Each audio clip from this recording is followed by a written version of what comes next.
Hi everyone, I'm Alfie Terry, and today I'm going to be interviewing my father, Francis Terry, about an essay he did called "Should Architects Do as They're Told?"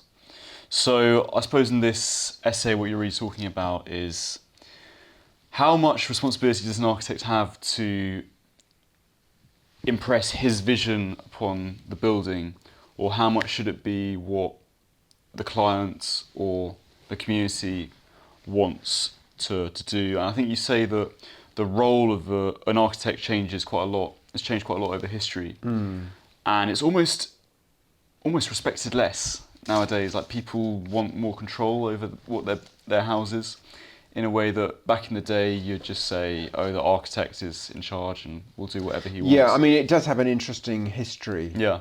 I think if you go back to the medieval period, Yeah. architects didn't exist. You had builders, and they would build cathedrals and all of that. Yeah. And you wouldn't know who the architect was. They'd be a master builder, effectively. Yeah, And they didn't yeah. really draw like we drew. They didn't really have paper to the extent we have paper. And it was only during the Renaissance that artists and architects had a kind of almost divine status. Yeah. Yeah. Vasari, when he writes about Michelangelo, he talks about him being almost like a messiah who's kind of come to the world to redeem art, to re-find beauty which was lost during the Dark Ages and going back to Rome and so on. Yeah. So then what happened is that artists and architects from the Renaissance onwards gradually grew in power. And that really went undiminished, and it's still sort of with us.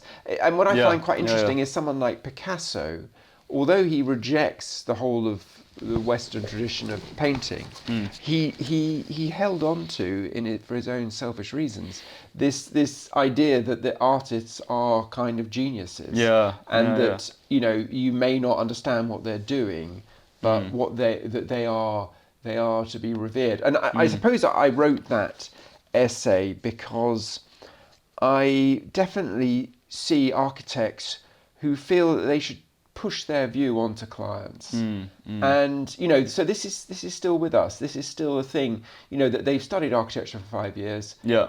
7 years or whatever. They were intelligent to start off with, and you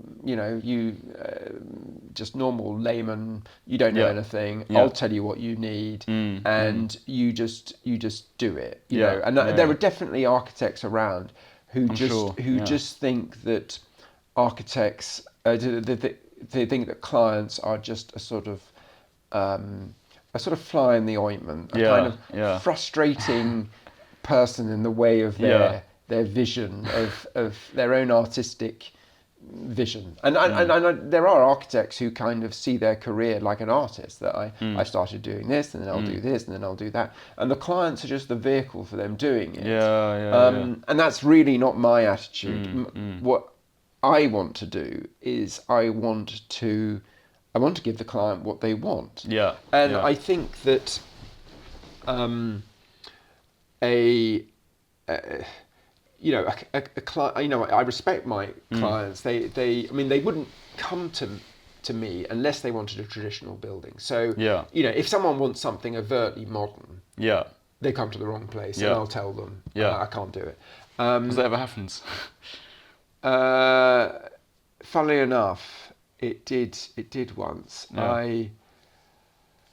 This client wanted a sort of the back of his house in purely contemporary style, which I did, and it wasn't Yeah. a good idea, and I kind of regret not being straight with him, Yeah. saying Yeah. can't do it. Although there was no real reason, Yeah. I felt that I'd sort of compromised myself by not saying that, but it actually came out of my desire to give a client what they want. Yeah, And I yeah. think that inevitably, as an architect, you will have to do, as a contemporary architect, you will have to do modernist aspects to a building. You know, people want a contemporary kitchen. Yeah. They want contemporary bits. Yeah. And it's just how far you do that. So really, I mean, I find from my own work is that I enjoy trying to satisfy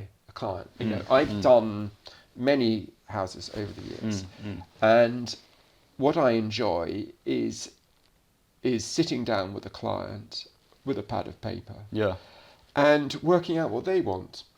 And given they've come to me and they know what I do, it's going to be within my comfort zone. It should be. And you know, that's how I work, and you know, I find that it's almost like an actor playing a part in a play, is that you're trying to get into the head of them, and I'm trying to tease out what they want. And that's a sort of, that's an enjoyable process. And sometimes I've had clients who have suggested things to me which I wouldn't normally do, and I think, not sure about that. And then you find a way of doing it, or they show you some good examples, and you think, actually, this is quite good, and then you use it on your next client.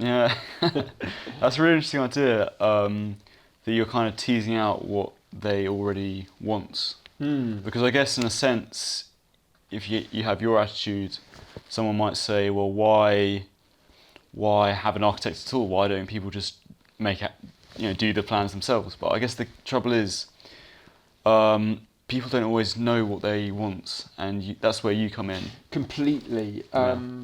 And I mean, as you probably know, I start all my projects with a taster day, which I sit down with the client and a pad of paper, and we look at the site, and then I start drawing, and I draw to scale so that they can see exactly, you know, what house they're getting.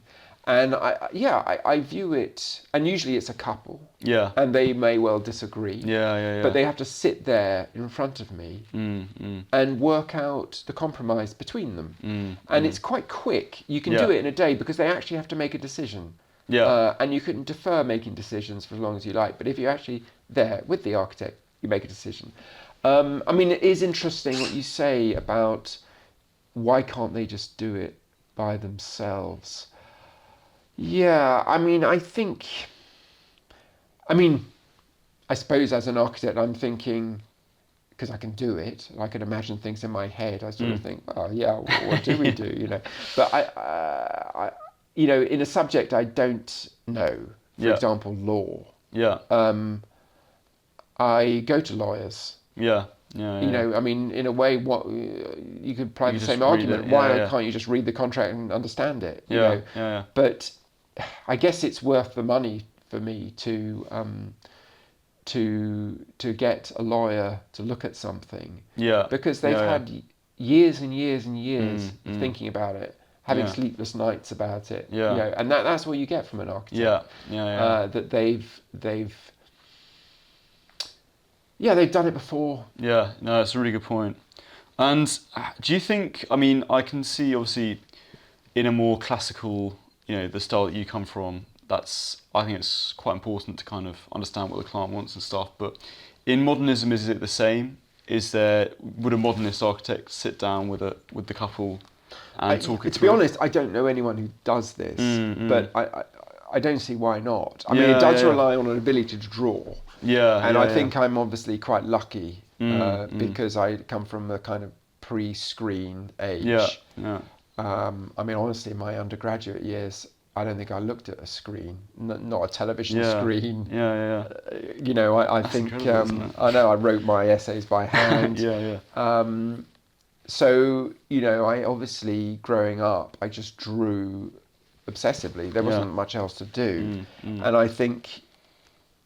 I mean, I think if I would give advice to people teaching architects, and this goes for any style, is teach people to draw, because it's a wonderful thing. I mean, it's a bit like, I don't know how good accountants are at adding up nowadays, but you know, if you are an accountant, I would expect, you know, an ability to be able to do mental arithmetic pretty quickly, because you just need to do it. You know, someone's saying 17% of 3.5 million. You know, that you need to know what that is Yeah. because the conversation is moving on. Yeah. And I think yeah. that's what I get from, Yeah, it from must what really sort of change how the building's designed if you can just right there and then just create something rather than kind of, we've got a brief and then we're going to go away and I'm going to, Yeah, you know. well, I used to do that, and I used to, before I thought of doing these taster days, is that they would give me a brief, Yeah, yeah. and I would try and follow it, but I in my head, I'd have this constant question, is this what they want? You know? And this is why I need them with me, because you can write a brief and you could say, I want a dining room and a library and whatever else, and then you sort of think, maybe the dining room and the library could be the same room. Yeah. You know, that's quite a radical idea. Is that an absolute no-no? Is that actually fine? And it makes you make quite bold moves, because you're not asking what the client wants. Because they're there and they'll tell you. So I found it an absolutely invaluable way to work, and I think it definitely, as far as my essay goes, you know, should a client do as the client should an architect do as the client requires? I think that's true, but I do think there is a line that is crossed, and I think that I definitely have crossed that line where I tried to do something very contemporary, which probably was fine, but it wasn't me. And I think, in a way, your question, why do people employ architects? And I think the reason is because they want something that's you. Well, in my case, that's my style. Your brands, Or they've seen other things I do. I think there's a quote in my essay which is from Frank Gehry saying, "Why do people employ architects if they're not going to listen to them?" And that can be taken too far. But to be honest, there is a bit of truth in that. And I've done what I do is I like the client to lead a lot of the decisions, but if I think they're making a bad choice, I tell them, and then I make it very clear. I think that's a bad idea. And then I'll draw it for you if you want, but I will always say it's a bad idea. And I might be wrong, you know. And there was a case I remember with a client. They wanted something. I thought it was a sort of covered area near a summer house, and I just thought, I can't. It just doesn't look right. And I did it, and actually it was good. So there we go. Client is king. Client is king. Yeah. Well, I mean, you mentioned sort of being on the receiving end of that in the essay, where you had a suit fitted. Yes. And you wanted the lapels, if I remember correctly. Yeah, exactly. Yeah. And in your case, the guy said, "Oh, I don't think that's right." And you said, "Okay, I'll take your judgment in that." Yes. When I was quite young, my dad paid for me to have a Savile Row suit, and this tailor, Mr. Cooper, I think his name was. He asked me all these questions about how big the lapel should be. Do you want 2 vents? Do you want 3 buttons, 2 buttons? And I would proffer opinions, and he'd go every time. He'd say, "Oh, that's just that's a passing fad. You don't want to think long term." And you know, I went to Savile Row because I wanted one of his suits. And in a way, he shouldn't have asked the question in some respects. I should have just said, and I've got a friend who goes to hairdressers, and he is a big belief in professionals. And he says to the hairdresser, when they say, "How do you want your haircut?" He says, you cut it how you think it should be cut. And you know, that is the other extreme to the architect doing as they're told, is they do know, you know. And you don't ask a doctor, you know, "I'd like my spleen taken out in a particular way," but I guess that's more specialist, isn't it? I mean, I guess people want to have their certain preferences, to take your example of the suit, but they want to know that the preferences they want to know how out into the water they're going with it. I mean, if you know, you had been asked just to design your own suits, you know, maybe you wouldn't feel as comfortable with that, because you want someone there to say, look, you can do what you want, but this is a passing fad. This is Yes, I'll do it more like yes, that. yes, So maybe yes. that's like the role of the architect, is that kind of live feedback. Yeah, yes.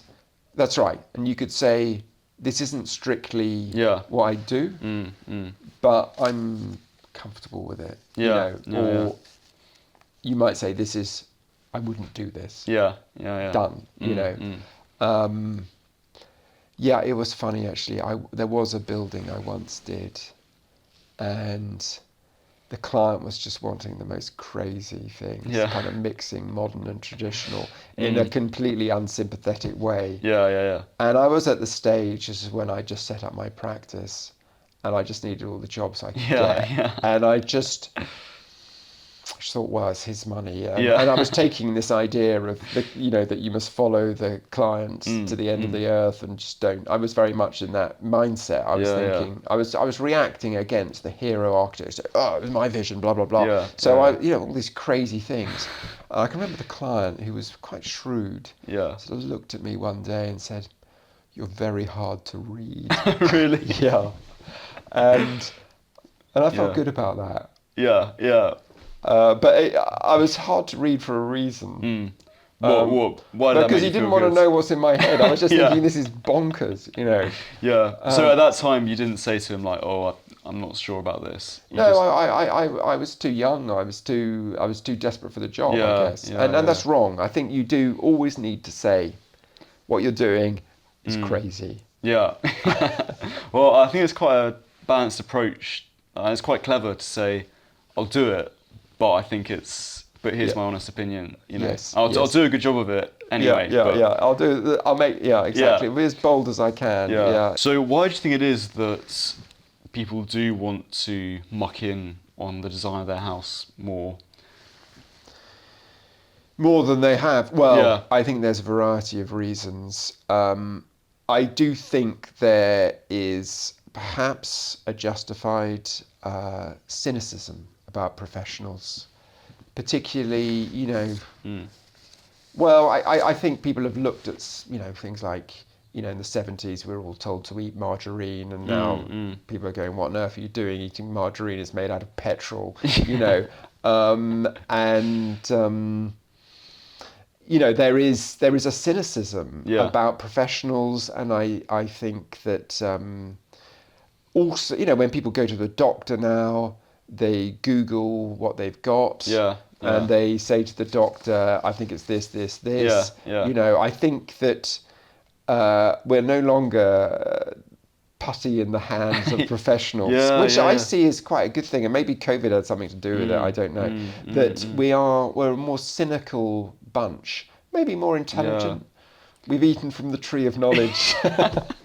That's a really good point. Yeah. Well, I think even podcasts, that back in the day, people would, if you wanted to learn about a subject, you'd listen to a very highbrow sort of qualified professor. Meanwhile, now it's just like you can just watch two guys talking about it on YouTube, and it's it's in a way as informative. Yeah, but I think you might well listen to the professor as well. That's a good point. Yeah. And you might be happy to pick holes in what the professor thinks. Yeah. I think another thing is, having said all that, if you want surgery, you're not going to tell the surgeon how to do it. People know their limits.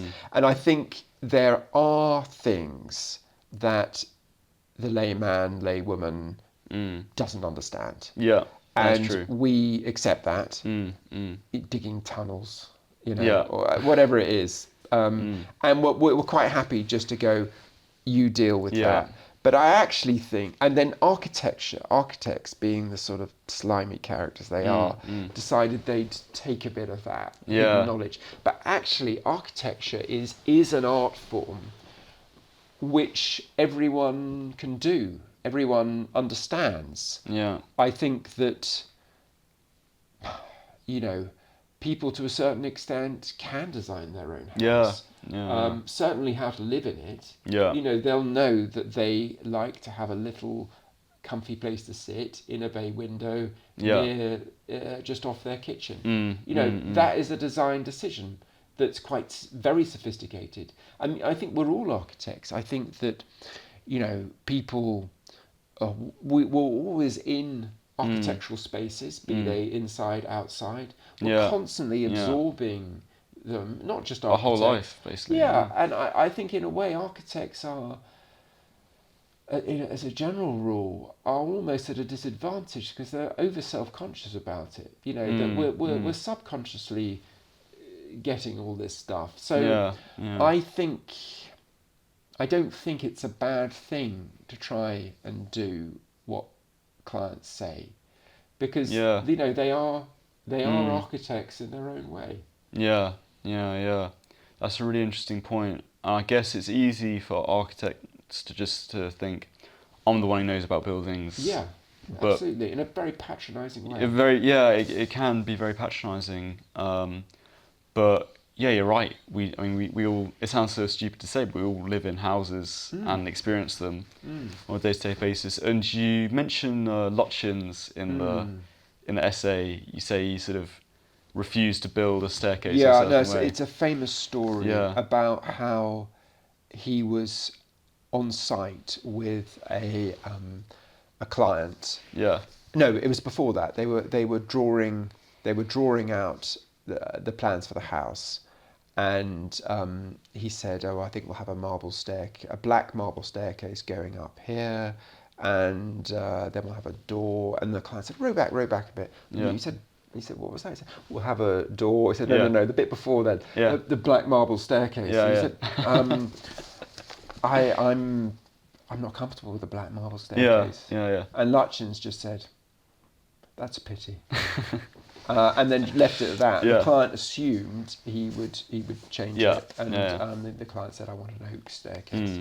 And then months later, on the building site, the client turns up, and there's this black marble staircase going in, and he says, "Lutyens, what you doing?" I don't know why he's become Italian for this. He said, "I told you that I wanted a wooden staircase." Yeah. And Lutyens said, "Yes, that's a pity." And I think his idea was that his vision for the house was much stronger than this mere client who was just the vehicle for it to be made. And I don't like that attitude. I think if you want to do a black marble staircase, find a client who wants a black marble staircase. It's really.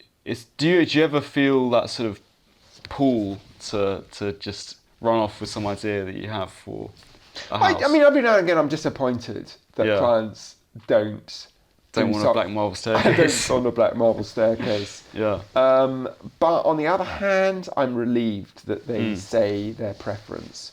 Because I don't want that going in and them saying, "I never liked that." Funnily enough, there was a tiny case when a client asked me what kind of tiles should go on the roof. There was a choice of two, and they were actually black tiles as a particular style, and one was shiny and one was matte, and I they were hardly different, to be honest. The matte one had a bit of sheen to it, and the client said, "Which do you prefer?" And I just felt, this is client choice, this one. What do you prefer? And he said, no. What do you prefer? And I said, I go for the matte ones. And then it went up with the matte ones, and the client said, "Never liked those matte ones. I always prefer the shiny ones." And I don't know quite what you learned from that, but I mean, to be honest, I didn't have a strong opinion of that. I should have just said, "I don't have a strong opinion. This one's up to you." I mean, maybe that's partly why they wanted an architect, because they, it's a big thing to build a building. And I mean, I think certainly with a couple, is the architect can be used as a kind of go-between. One of the couple will say, "Well, Francis feels it should be this."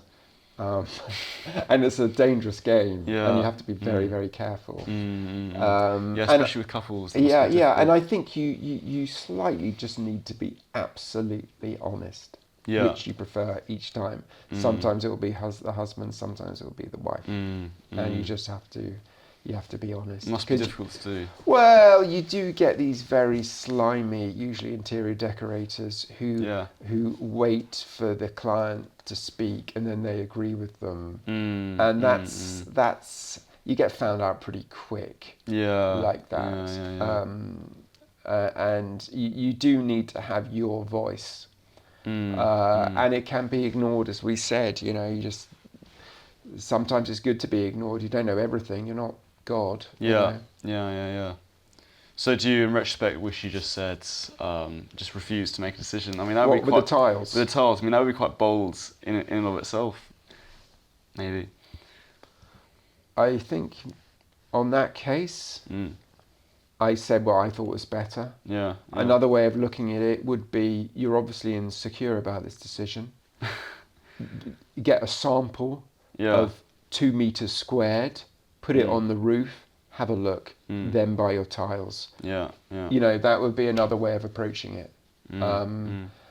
Mm. It's quite difficult as an architect because you've got these extremely wealthy, Mm. successful, impressive people Mm. asking you and hanging on your word, Mm. and it's hard not to kind of think, oh, you know, I'm the one who knows, you know. Yeah, yeah, But yeah, it yeah. can bite you. You can. I mean, I guess those people, they live in that house for the rest of their lives and see what you do every day. So Yeah, it's a lot, yeah. lot of Well, I pressure. do feel that clients should be really sure about Yeah. the decisions that get made. Yeah, yeah, yeah. And they, although they may like what I or someone else does, they need to be really confident it's for them. So I allow, well, you know, like the case of those tiles I've just said, I didn't think of doing that at the time, is if you're in any doubt, get some samples, huge samples, Yeah, yeah, yeah. and just check, because once it's up, it's up. It's up. And yeah. you know, we do a lot of 3D in the office, so Yeah. that, or I do a lot of watercolors, or you know, 3D renders. Speak up. Yeah. You know, speak up. Make sure this is exactly what you want, because I'll merrily do a house completely of my own volition. Yeah. Yeah. I mean, you know, going back to your original point about, you know, is it an advantage listening to clients? And you know, I think it is. I think you end up with a variety of buildings. I think if you look on my website, it, although there is a thread that looks similar, they're all very different, the buildings. And I think that is,